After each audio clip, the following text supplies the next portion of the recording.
Eto naman ang mga ka-RSP, naghahanap ka ba ng mapapasyalan na marerelax ka? Katulad na lamang ng isang museo na may matututunan at the same time, kaya naman ating tuklasin ang mundo ng siyensya dito lang sa Tipid Trips.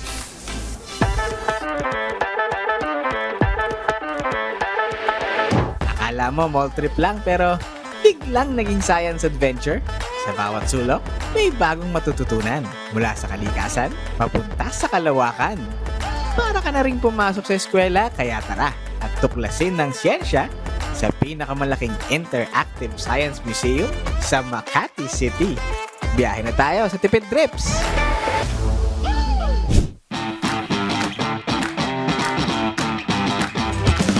SciTrip is the country's transformative hands-on science adventures. It's a 4,000 square meters interactive museum designed for our space dreamers of all ages. Madami tayo activities dito sa pasyalan na ito. It offers 29 immersive science theme museum sa one-of-a-kind immersive experience where science becomes something you can smell, touch, see, and explore.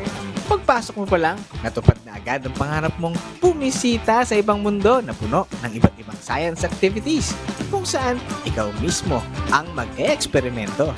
Pero, bago natin buhayin ang inner scientist mo, may makakasama tayo. Hi! And welcome! Hi Space Dreamers! Ito ang ating first activity, ang Cosmo Lab, where you can create your very own keychains. Pwede tayong gumawa ng sarili nating keychain using Hama beads po. And here naman po ang pangalawang attraction natin dito sa pasyalan, ang Scentscape. Meron po yung 8 different kinds of scent that you can try and smell.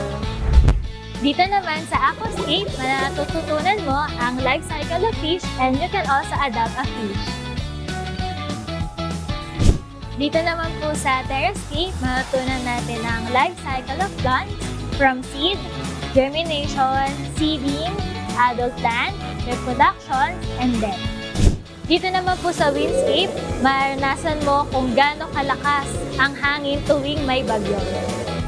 Dito naman po sa Sandscape, you'll get to try to operate a remote control trucks na parang ganito.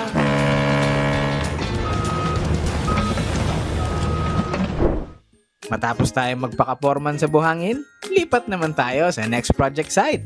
Pero hindi na gusali ang tatayo natin ha, dahil bukod sa mga science activities, bukas din ang kusina para sa pizza making, baking, at slime making. May playground din for kids, space rail, mind games, arcade, art boom, at marami pang iba. Pero ang totoong bida sa eksena, Nandito naman tayo ngayon sa isa sa mga dinadayong activity, ang Space Rocket. Ang Space Rocket ay umiikot ng 360 kung saan para ka talagang nakasakay sa spaceship. open from 10 a.m. to 9 p.m. araw-araw at sulit na sulit pa dahil sa presyong 699 pesos lang, may all-day access ka na para masubukan ang iba't ibang activities na nasa loob ng museo. Isang araw ng saya, eksperimento at bagong kaalaman na naghihintay matutunan. All in one. Ano, dadayuhin mo ba? Biyahe tayo ulit sa susunod na Tipid Trips.